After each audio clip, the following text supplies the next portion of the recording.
नमस्कार, आईबीसी 24 देख रहे हैं आप। मैं हूं आपके साथ विजय कुमार पंड्या।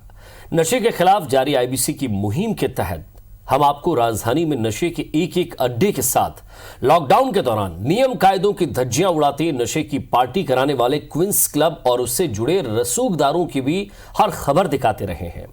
रायपुर के क्वींस क्लब के बनने से लेकर उसे चलाने तक में रसूख और सांठ गांठ का जबरदस्त खेल खेला गया है। हम लगातार इस खेल को एक्सपोज करते आ रहे हैं। कल हमने आपको दिखाया था कि कैसे रसूखदारों को फायदा पहुंचाने के लिए हाउसिंग बोर्ड के अधिकारियों ने सरकारी जमीन की अदला बदली निजी जमीन से की। आज हम आपके सामने एक और खुलासा करने जा रहे हैं। हम आपको बताएंगे कि जिस जमीन मामले में रायपुर कलेक्टर ने 2007 में ही निजी जमीन से सरकारी जमीन की अदला बदली को राजस्व नियम के विरुद्ध बताते हुए फाइल नस्तीबद्ध कर दी थी, उसी मामले में उच्च अधिकारियों ने फिर से फाइल चलवाई और 9 सालों की जोड़ तोड़ के बाद इस नस्तीबद्ध काम को मंजूर करवाने में सफल हो गए। एक रिपोर्ट दिखाते हैं आपको।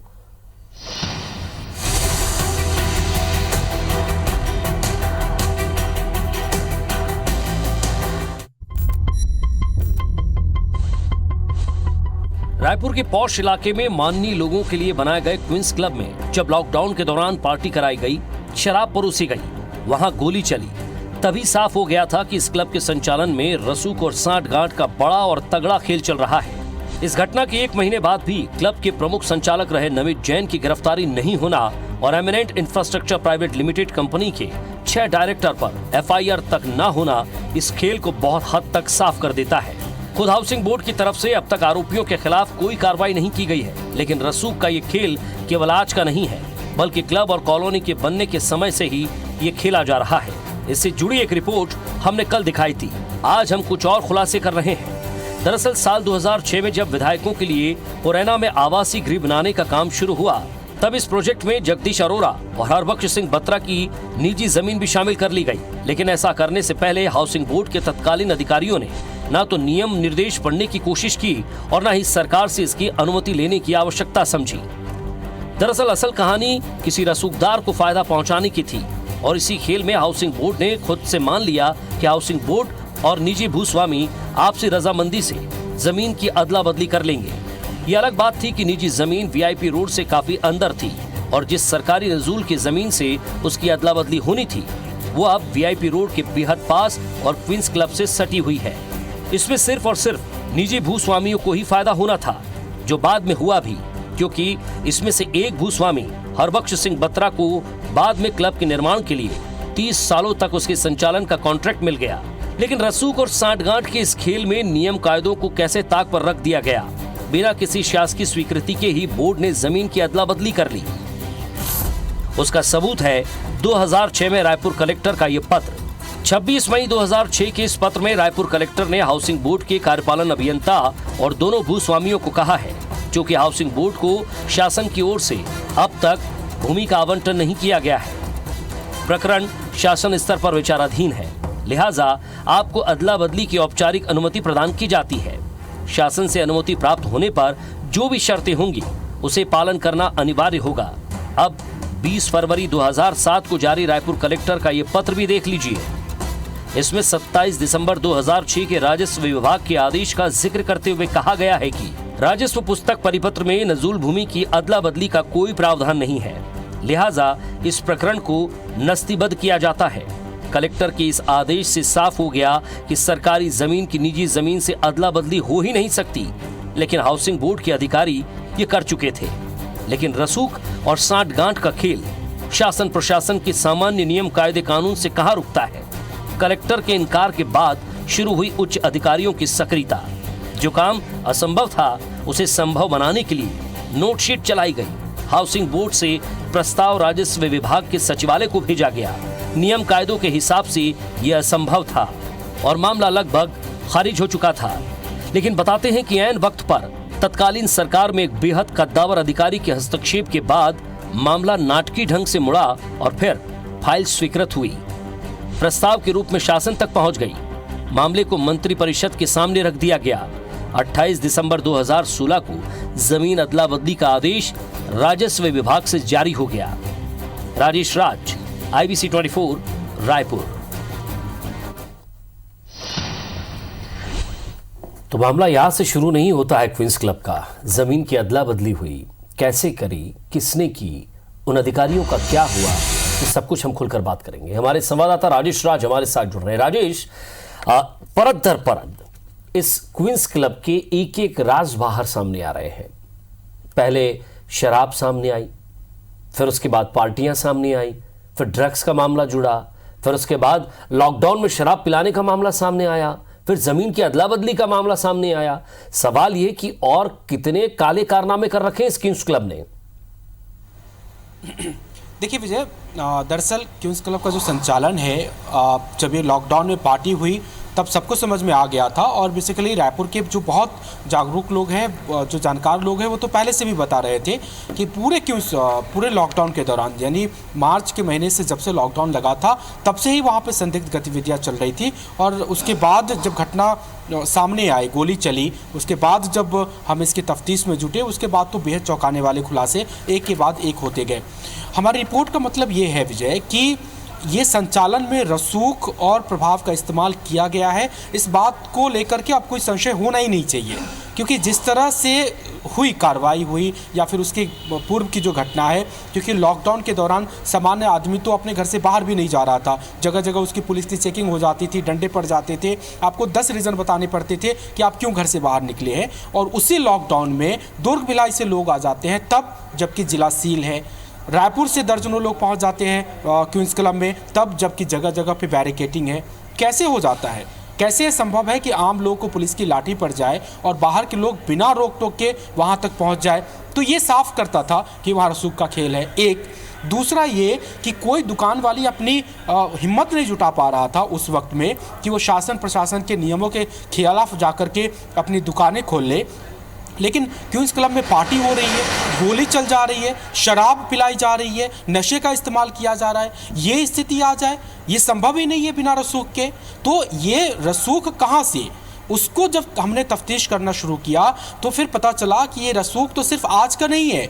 जो संचालक आज हैं वो रसूखदार तो हैं ही, और रसूखदार इसलिए क्योंकि उनको संरक्षण प्राप्त है, और संरक्षण सिस्टम का भी है, अधिकारियों का भी हो सकता है, नेताओं का भी हो सकता है। हम ये सवाल रख रहे हैं, जांच करने की जिम्मेदारी विभाग की है। अगर हाउसिंग बोर्ड अपनी कार्रवाई करना चाहे तो उसकी कार्रवाई से भी स्पष्ट हो जाएगा, और अगर पुलिस करनी चाहे तो उसकी कार्रवाई से भी स्पष्ट हो जाएगी। और उसके बाद जब हमने तफ्तीश शुरू की तो फिर ये पता चला कि जिस दिन से ये प्रोजेक्ट की नींव रखी गई, बल्कि प्रोजेक्ट के पहले से इसमें खेल शुरू हो रहा है, क्योंकि कॉलोनी का निर्माण, जो विधायक कॉलोनी का निर्माण है, वो 2006 में शुरू हुआ और क्लब का निर्माण 2008 में टेंडर होता है। लेकिन 6 में जो जमीन की अदला बदली का जो अल्टीमेट लाभार्थी है हरबख्श सिंह बत्रा, वो 2008 में इमिनेंट इंफ्रास्ट्रक्चर कंपनी के जरिए क्लब का बनाने और उसके संचालन करने का अधिकार ले लेता है। और 2000 उससे अधिकार लेने से 3 साल पहले ही उसके लिए तमाम नियम कायदों को ताक पे रख करके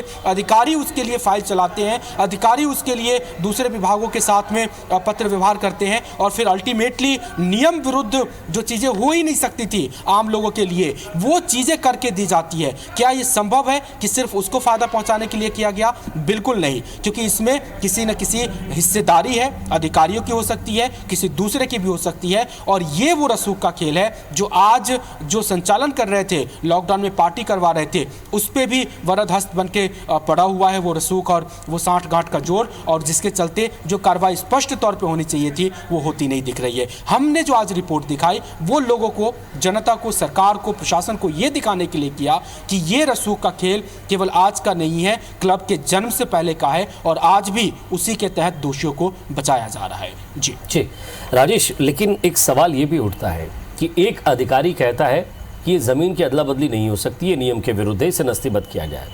कुछ समय बाद एक दूसरे अधिकारी आते हैं, वो उसको सीधे सीधे ये कहें कि रसूख के दम पर उसे करवा देते हैं। और ये कोई आरोप नहीं है, लेकिन कोई भी अधिकारी बिना किसी लोभ के, लालच के क्या ऐसा कर सकता है? कहीं ना कहीं उसको फायदा मिला होगा।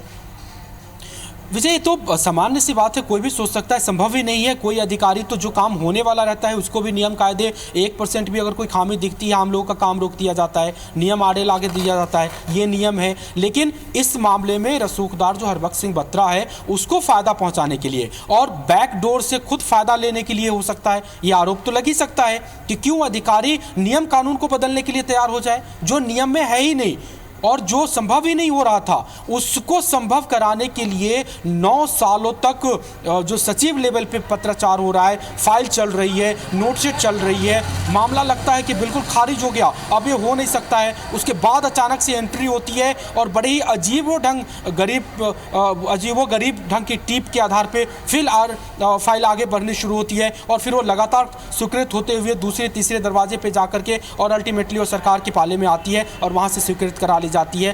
कैसे संभव है? कैसे आप किसी को सेटिस्फाई कर देंगे कि ये सामान्य प्रक्रिया थी? हो ही नहीं सकती है, संभव ही नहीं है। और जब तक इसमें किसी की हिस्सेदारी ना हो, साठगांठ ना हो, जब तक कोई लाभ ना हो ही नहीं सकता कि इस तरह की कार्रवाई हो। और हम ये कहना चाह रहे हैं कि क्लब के संचालन में भी उसी तरह के रसूखदार लोग हैं जिनको फायदा जमीन की अदला बदली में पहुंचाई गई। वही शख्स हरबख्श सिंह बत्रा आज इमिनेंट इंफ्रास्ट्रक्चर के डायरेक्टर हैं और 2006 में जिसको फायदा पहुंचाया जा रहा था 2009 में वो क्लब का टेंडर हासिल कर लेता है। ये भी क्या संयोग हो सकता है? बिल्कुल नहीं हो सकता। और हम कह रहे हैं कि सरकार अब बदल चुकी है। पिछले सरकार में जो अधिकारियों ने जिस तरह की मनमानी की लेकिन अब तो सरकार बदली है। जरूरत है कि लॉकडाउन के दौरान जो संपत्ति जो क्वींस क्लब में विवाद हुआ, नियमों को ताक पर रख करके जो वहाँ पे पार्टी कराई गई, सरकार को चाहिए कि अब तो कार्रवाई करें, जांच करा ले कौन इसमें संलिप्त है, किसने नियम को तोड़ा मरोड़ा, किसको फायदा पहुंचाया, बहुत स्पष्ट हो जाएगा। और जब एक कार्रवाई होगी, एक पुख्ता कार्रवाई होगी, कड़ी कार्रवाई होगी, तो फिर आम जनता में भी संदेश जाएगा कि ये सरकार पारदर्शी है और कम से कम जो गलती कर रहे हैं उसको सजा देने के लिए तैयार है। जी। बाकी राजेश, इसमें और भी कई पहलू हैं, इस पर हम बातचीत करेंगे। हमारे संवाददाता राजेश राज हमारे साथ जुड़े हुए, लगातार हम उनसे बातचीत कर रहे हैं। राजेश, इसमें कलेक्टर ने इस आदेश में साफ किया था, जो कि 2006 में था, कि सरकारी ज़मीन की निजी ज़मीन से अदला बदली नहीं हो सकती। तो उसके बाद बाकी अधिकारियों ने इसे क्यों नहीं देखा? या उसके बाद जब इस चीज़ को आप अपर लेवल तक गए, आप नेताओं तक लेकर इसको गए, आप सरकार के आदेश में इसको लेकर गए, कहीं न कहीं राजनेताओं का भी संरक्षण प्राप्त है, ये इस पूरे आदेश से और इस क्वींस क्लब से बुआती है। देखिए विजय, इसमें रस्सू का खेल खेला गया और ये खेल किस लेवल पे खेला, किसने खेल किया, ये आपको फिर से स्पष्ट करें कि ये मामला होता है 2006 में। विधायक कॉलोनी को बनानी है, उसके लिए ज़मीन चाहिए। ज़मीन चाहिए तो हमने कल की रिपोर्ट में एक दिखाई कि ज़मीन चाहिए तो जो भूमि स्वामी है उससे आप बात करिए, लेकिन 3 में से सिर्फ एक से बात करके और उसके नाम से रजिस्ट्री करवा लेना, फिर उसी को सारा मुआवजा के तौर पे बेशकीमती ज़मीन दे देना, ये एक बड़ी गड़बड़ी हमने कल दिखाई थी। दूसरी बात ये हुई कि जब ज़मीन आपको चाहिए तो हाउसिंग बोर्ड सरकार का विभाग है, उसके पास अधिकारी हैं जो कानून जानते हैं, नियम जानते हैं। उनको ये तो पता था ना कि तत्कालीन राजस्व नियम के मुताबिक शासकीय ज़मीन और निजी ज़मीन के बीच अदला बदली संभव ही नहीं है। ये ना कलेक्टर कर सकता है, ना हाउसिंग बोर्ड कर सकता है। अगर कर सकती थी तो सरकार कर सकती थी, सरकार कैबिनेट में निर्णय लेकर के इस काम को कर सकती थी। तो अगर आपको ज़मीन चाहिए थी और ये पेच फंस रहा था तो फिर आप सीधे सरकार के पाले में रखते। सरकार उचित समझती तो जमीन देती, नहीं समझती नहीं देती। लेकिन आपने पहले ही विधायकों के घर बनाने के नाम पे अपनी एक तरह से षड्यंत्र रचा और उसमें किसी को फायदा पहुंचाना था और स्पष्ट रूप से दिख रहा है कि इसमें निजी भूमि स्वामियों को फायदा पहुंचाया जा रहा है। और उसके लिए जो तत्कालीन नियम है, सामान्य नियम कानून है सरकार के, उसको भी बदल दिया जा रहा है। उसके ऊपर भी जा करके पहले आपने गलती कर ली और उस गलती को जस्टिफाई कराने के लिए नोटशीट पे नोटशीट चलाई अधिकारियों के, उच्च स्तर के अधिकारियों के लेवल पे, और फिर उसको ले जा करके रख दिया मंत्रिपरिषद के बैठक में और मंत्रिपरिषद से उसको स्वीकृत करा लिया। तो ये तो आपने गलत काम को लीगलाइज कराने का तरीका हुआ। और ये क्यों हुआ, ये किस लिए किया गया और उसमें फ़ायदा किसको पहुंचा? तो फ़ायदा सीधे सीधे हरबख्श सिंह बत्रा को पहुंचा। एक तो जमीन अदला बदली के माध्यम से और दूसरा कॉन्ट्रैक्ट हासिल करके क्लब के संचालन के माध्यम से। तो ये जो मतलब किसी को गैर कानूनी तरीके से अनुचित लाभ पहुंचाने का मामला होता है, उसमें तो उद्देश्य भी समझा जाता है। राजेश, इससे ये साफ होता है कि क्वींस क्लब में जो बाद में पार्टियां हुई वो शराब तक, ड्रग्स तक या फिर किसी ज़मीन तक सीमित नहीं है। इसके जन्म से लेकर अभी तक हर जगह रसूख और काले खेल हैं। बहुत बहुत शुक्रिया राजेश इस तमाम बातचीत के लिए।